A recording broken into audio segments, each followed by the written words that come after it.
Welcome back to the Reading and Writing Podcast. My guest today is Susan J. Austin, author of the new novel, Drawing Outside the Lines, a Julia Morgan novel. Newbery Honor-winning author Jennifer Choldinko wrote about the novel. Austin imagines Julia Morgan's life with authority.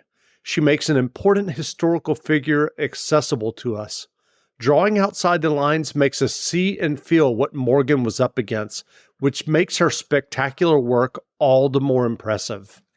Susan, welcome to the podcast. Thank you, Jeff. I'm really glad to be here.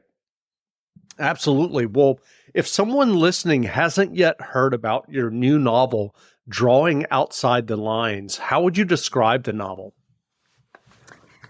I would tell them this is a story, an untold story about an extraordinary woman who left this amazing legacy in her life as an architect at an unusual time. She left this amazing legacy, and very little is known about her path toward becoming an architect during the Victorian era. And I needed to know that story, and I wanted to share that story. And I think it's an inspiring story for my audience, which are kids 10 and up.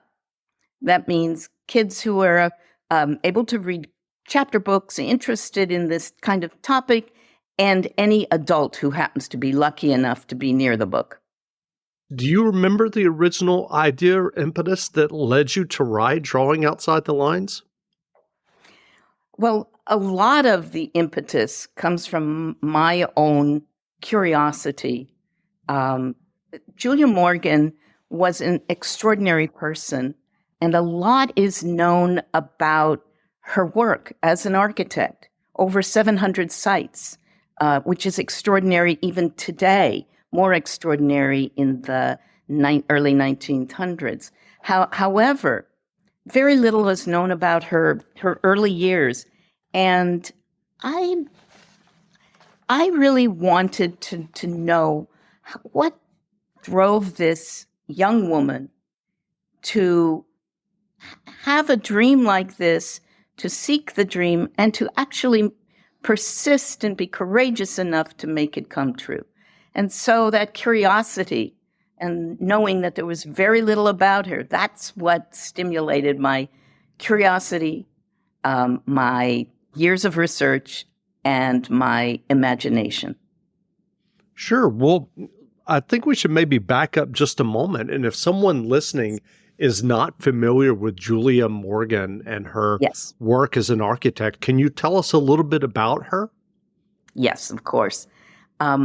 Generally, by the way, this happens to be the sesquipedal year for Julia Morgan. She was born 150 years ago this year, 2022. She was born in 1872, middle of the Victorian era. She was born in San Francisco.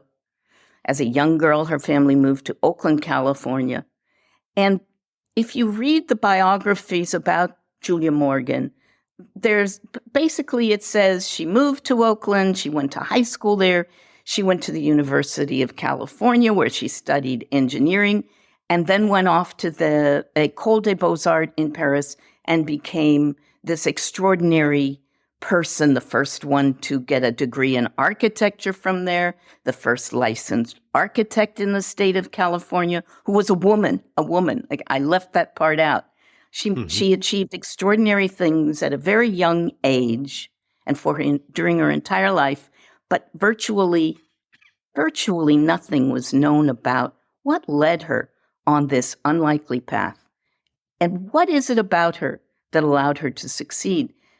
She was, in 2014, she received the gold medal from the American Institute of Architecture, awarded to her posthumously. Her recognition was of a quiet sort. She was a quiet person. Now, I can't think of a better subject to write about than somebody who was very private, very extraordinary, And very little is known about those early years.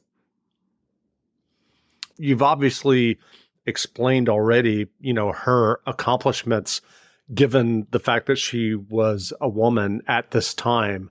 But I wonder if you could set the scene a little bit. I mean, what did she go through to be able to get the education that she did and to work in this field where she was, in many cases, the only woman there? Right. I was very fortunate to come across, in my research, some early letters written by her mother to her father when Julia Morgan was 6 or 7 years old. The mother had taken 3 of her soon-to-be 5 children, there were only 3 at that time, to New York to be with her parents while Julia Morgan's father remained in Oakland. And that's another story. But these letters give us some early hints on who was Julia Morgan. And she was a tiny, determined young girl from a very early age. And those letters confirmed that. She was skilled. She was brilliant. Many call her a genius. She was she had incredible eye and artistic instincts. She had all these skills growing up in the Victorian Oakland, where the expectation for girls was that they would marry and have children and take care of their family. End of discussion.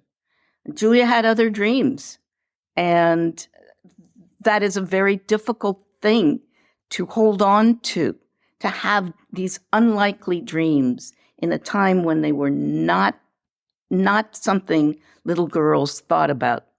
And to persevere, to have the courage to deal with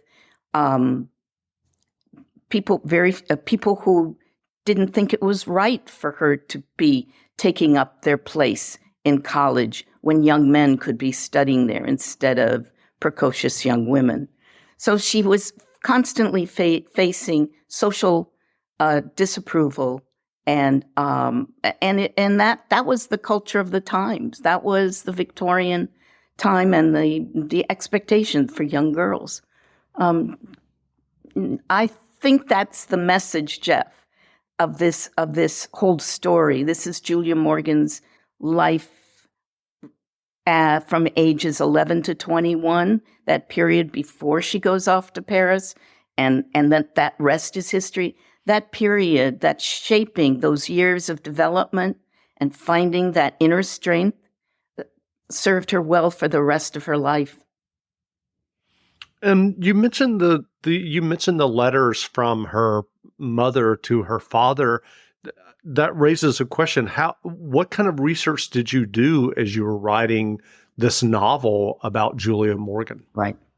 The research was, and as you read from Choldenko's review, the research was absolutely critical to writing this story, which for me had to be a plausible story of Julia Morgan's early years. And the research, yes, involved several years of looking at primary source documents like these letters and other letters that are in a collection of the Cal Poly College in San Luis Obispo and at University of California at the Bancroft Library on Julia Morgan, going through it, finding things like her report cards and what classes she took and what grades she got, finding the high school course description. She was a science student at high school. What did they study? Who were their teachers? What was her experience like? And another key source were newspapers. I spent weeks and weeks and weeks of going through newspapers looking for details about everything that might have touched her life. Current events, local events, national events, but also, fortunately, during this time in the 1800s, every social event was recorded in that newspaper. For example, there is a little a little story in here in her high school years that includes Gertrude Stein, who grew up in Oakland and was in Julia Morgan's high school for 2 years. Now, I don't know if they even said hello to each other, but the newspaper had this delightful article about the girls' debate club taking a bike ride. And that the name of Gertrude Stein was listed as one of the girls who took that bike ride. Well, my Julia Morgan, who was physically courageous as well as mentally courageous, I had to put her on that bike ride. And on one, what did we call them? A bicycle built for two, sharing that ride with Gertrude Stein. It was just too wonderful to pass up. That's and who great. knows? Maybe it happened. Maybe it did. Yeah. Discover South Carolina presents The Palmetto Porch, a podcast featuring some of the most uniquely charming destinations across the Palmetto State. I'm Devin Whitmire. Join me as I find out what's off the beaten path as I speak to South Carolina locals who know their towns best. Find The Palmetto Porch wherever you get your podcasts. And for more information about our show, visit scpalmettoporch.com. With one of the best savings rates in America, banking with Capital One is the easiest decision in the history of decisions. Even easier than choosing Slash to be in your band.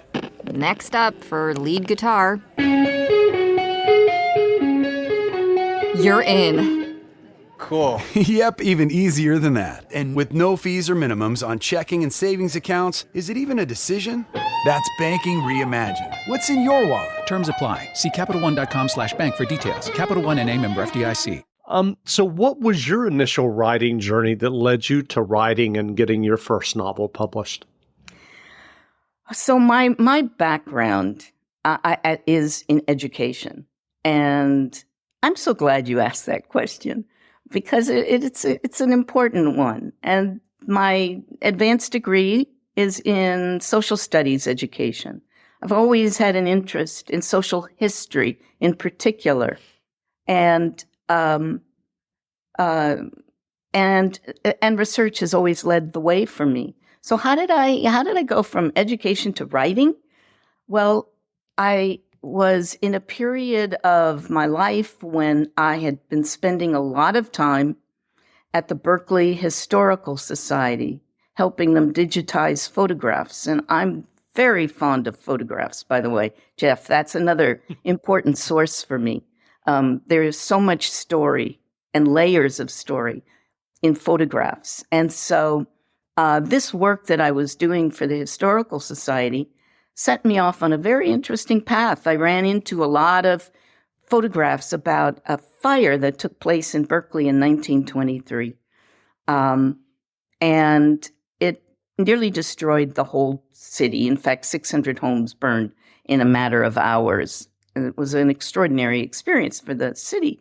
And I realized this was an untold story, and that's what gets me, untold stories, especially for our kids.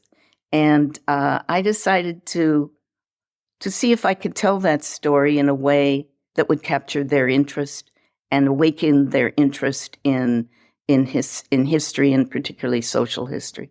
So that resulted in a book called The Bamboo Garden for middle grades. And it was a learning process. You know, you don't go from educator to writer. It took me many years to really work the craft, to get mentoring, to take workshops, to really get a sense of how to write for my audience. And that was the beginning. And from there, you know, I've been writing ever since. And it doesn't take much to get my imagination going, for a question to come up and say, I wonder, what was that like? What happened? How did that develop? And so that's kind of was the impetus and continues to be. That's great. Well, why do you think architect Julia Morgan is such an exemplary role model for young girls today? Well, there are two answers to that question. One, this is a role model, and not just for girls, for any young person. she's a role model of doing something incredibly difficult, having the courage, the perseverance, the determination to make it happen. That I can't think of a more important message for young people than something like that. So that's part of it. The other part too is this. This is the time of identifying books for young people, especially for girls in STEM educational books, opportunities, learning experiences, science, technology, engineering and math, and they've added art to it too. Are you familiar with the STEM? Yes. Okay. Mm-hmm. So that part of it, it's a real STEM story. The making of an engineer, the making of an architect, and what are those early days like for such a person? Have you started working on another novel now? Oh, I have. Of course, I have. In fact, that's the joy of my life these days. Yes, I have. I like particularly the 1920s.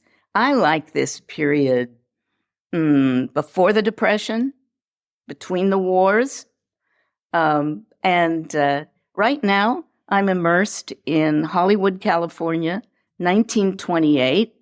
It's sort of cinema, movies meets Jewish delicatessen. And my protagonist is a young girl who's just moved from Brooklyn to Hollywood with her family, and she hopes to get her family out of a pickle. That sounds great. We'll look for that. What writing advice would you offer for those who are working on their own stories or novels?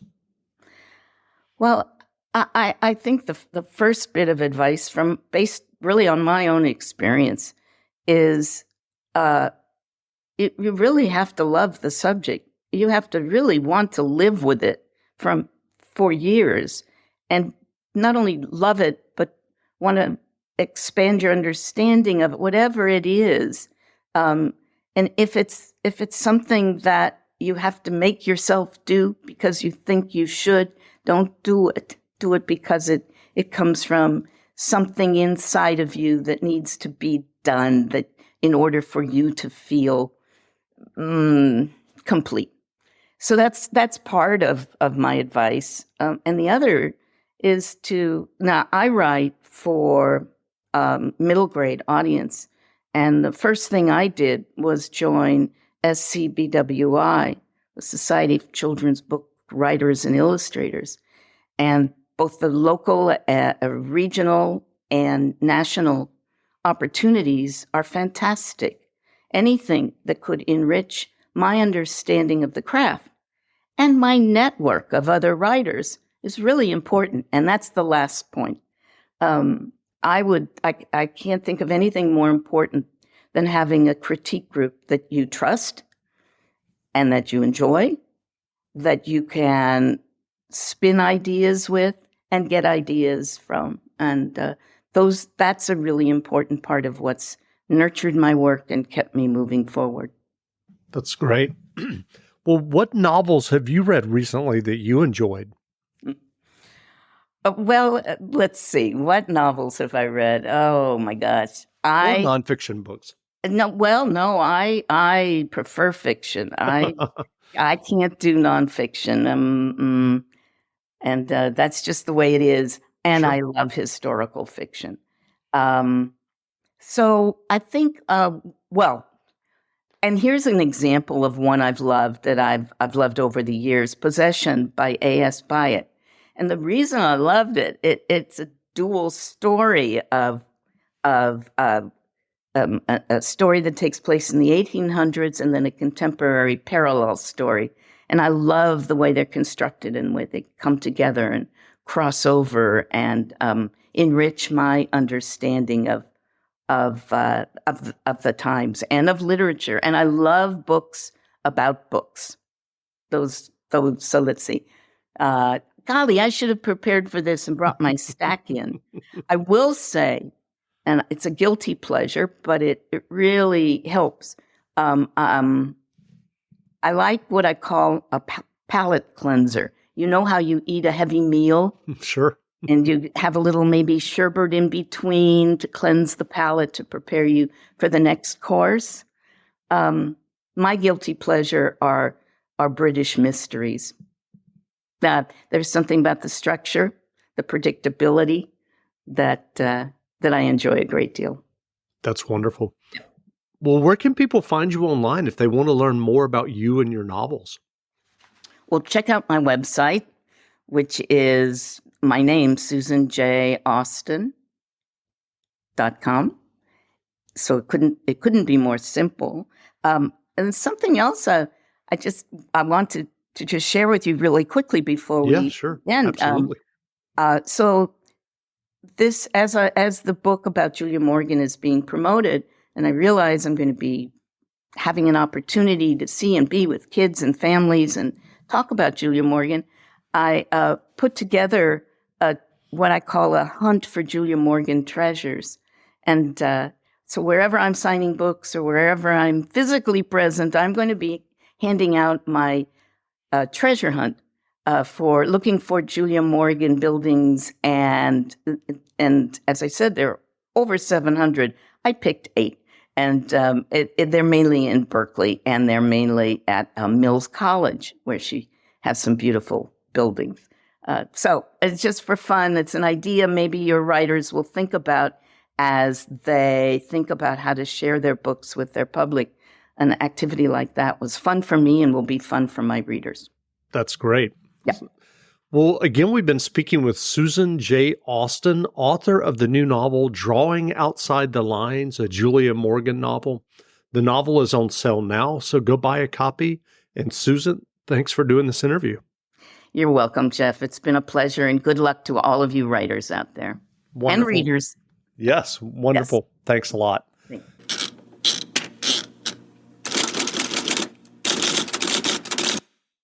With one of the best savings rates in America, banking with Capital One is the easiest decision in the history of decisions. Even easier than choosing Slash to be in your band. Next up for lead guitar. You're in. Cool. Yep, even easier than that. And with no fees or minimums on checking and savings accounts, is it even a decision?